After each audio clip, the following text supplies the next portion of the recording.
ఒకవేళ తెలియకుండానే చేసిన ముఖ్యమంత్రి చేసినా ఎవడన్నా నాకు తెలిసేసి చేసిండు అని అడిగి చేసినా చెప్పుకోవాలి. దానికంటే ముందు రోజే ప్రకటించారు తెలంగాణలో ధరలు ప్రకటించమని, తెల్లారే పెరిగినాయి.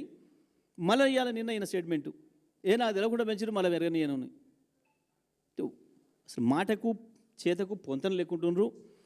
జూపల్లి కృష్ణారావు ఆయన మంత్రి, బ్రాండ్లు ఎందుకు మార్చిర్రు, నాకు తెలవకుండా మార్చిర్రు. లిక్కర్ బ్రాండ్లు నాకు తెలవకుండా మార్చిండ్రు, నోటిఫికేషన్లు నాకు తెలవకుండా ఇచ్చిండ్రు.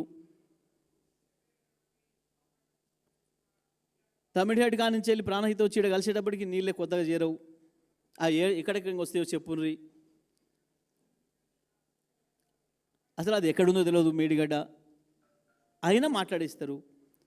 ఎమ్మెల్యేల సర్కోసులు ఫీట్లు ఇంకా గమ్మత్తుగా ఉంటాయి. రాజగోపాల్ రెడ్డి మొత్తం నిరుద్యోగులకు అన్యాయం జరుగుతుంది ప్రభుత్వంలో, ఇస్తానని ఉద్యోగాలు ఇయ్యలే, మోసం చేసినాం మన గవర్నమెంట్ అంటాడు.